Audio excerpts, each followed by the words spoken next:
هو في حد لسه ما بيعرفش يعمل الفطير الفلاحي؟ النهارده كده جبت لكم السر. بما اني كده صعيديه فبعرف اعمل الفطير على اصوله. عايزه اقول لك لو 10 كيلو هتعمليهم في 10 دقايق بس.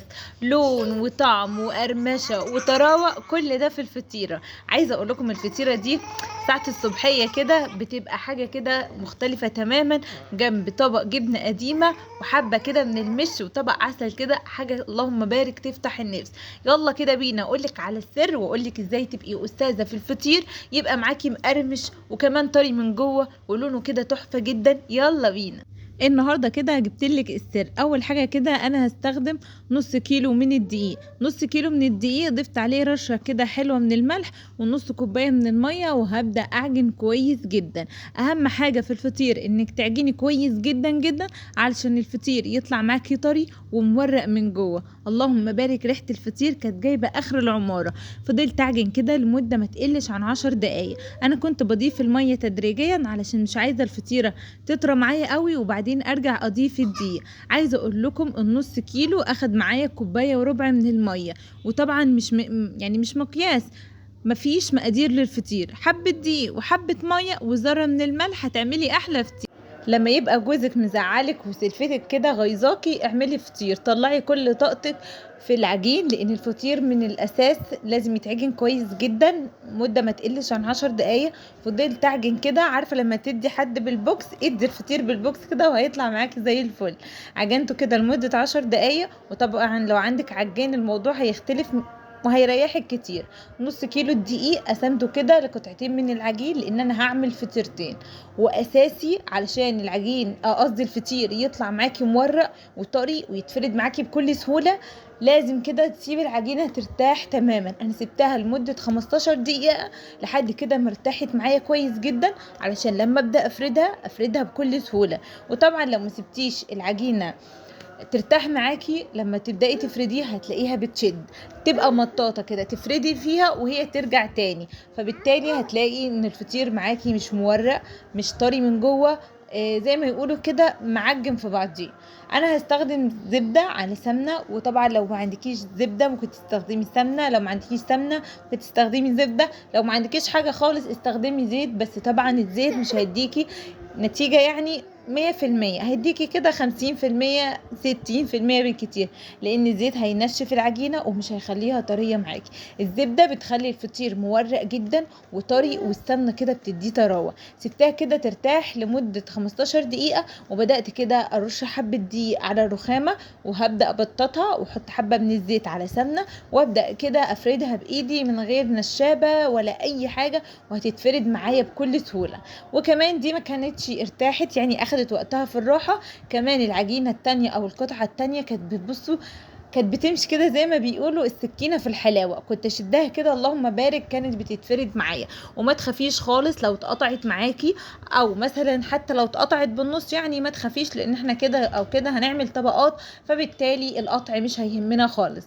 عارفة عايزة اقول لكم ان لو كان عندي رخامة اكبر من كده كنت فضلت افرد بقى، كنت هودي الفطيرة عند الجيران، لان اللهم بارك كانت مرتاحة كويس، كنت بشدها كده بتتشد معايا بكل سهولة ولا تعبتني ولا فضلت اعمل كور وافضل كده احط طبقات فوق طبقات. لا الموضوع سهل، اعمليه بس انت على طريقتي صدقيني هتدعيلي. النهارده كده ابهرت كل اللي في البيت بالفطير المشلتت، جنب كده طبق عسل حلو وجبنه قديمه وطبق مش كده.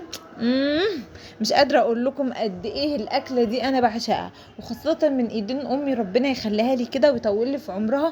اكتر واحده كده بحب اكل منها الفطير.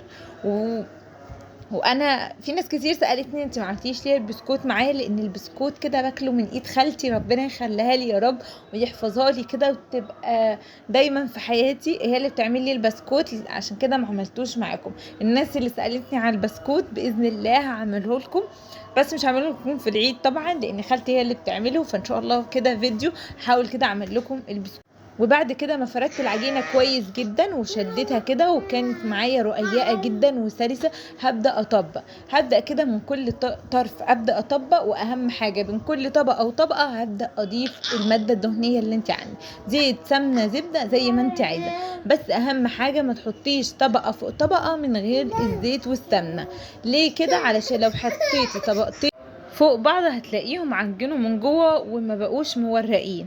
ده كده من اساس الفطير، انك تسيبي العجينه ترتاح خالص وتعجني كويس، تحطي بين كل طبقه وطبقه ماده دهنيه، فبالتالي كده الفطير هيطلع معاكي مورق وطعمه كده تحفه اللهم بارك. زي ما انتم شايفين اهي بدات كده المها واعمل لها كوره، واحاول كده من فوق اخليها كده كتله كده بالراحه من غير ما تعجن معايا. تعالوا كده اقول لكم العجينه التانية اللي كانت ارتاحت معايا اللهم بارك، ما اخدتش معايا وقت خالص، ارتاحت. بصوا اللهم بارك، كاني كده مطاط في ايدي، عارفين السلايم؟ كاني كده بعمل سلايم بتتفرد معايا بكل سهوله. يعني الفطير كده ما فيهوش اي تعقيد، زي ما قلت لكم بيتفرد معانا بكل سهوله وما بياخدش معانا وقت لانه مرتاح وزي الفل. طيب دلوقتي في ناس حابه تعمل الفطيره كبيره قوي زي اللي بتشوفها كده في الافلام والمسلسلات، الفطير الفلاحي على اصوله.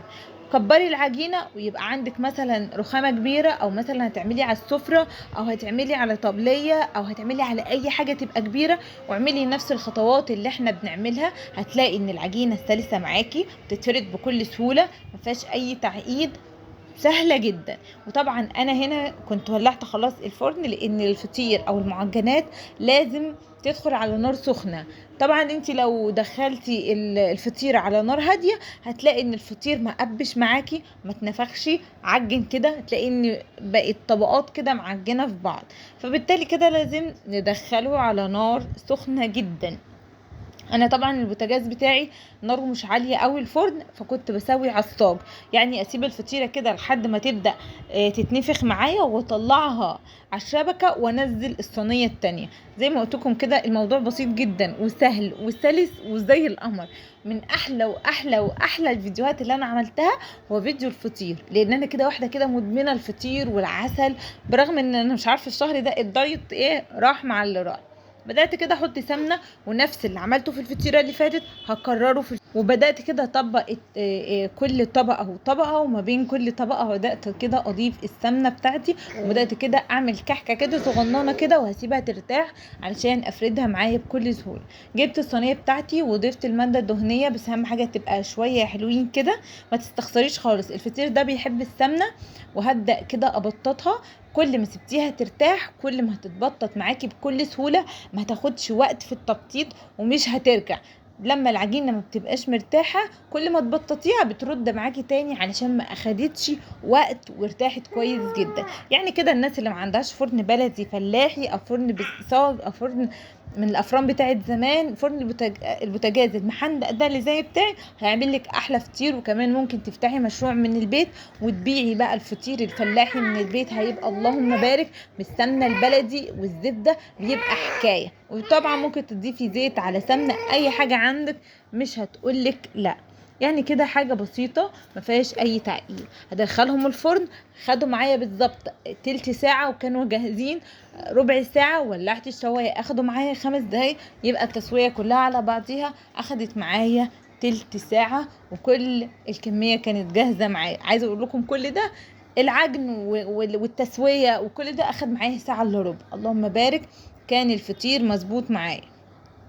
وعايزه رايكم كده في الكومنتات، ايه رايكم في الفطير وشكله وقرمشته؟ كان نفسي كده اسيب لكم الصوت مفتوح، بس عندي ابني عمال يصرخ يعني.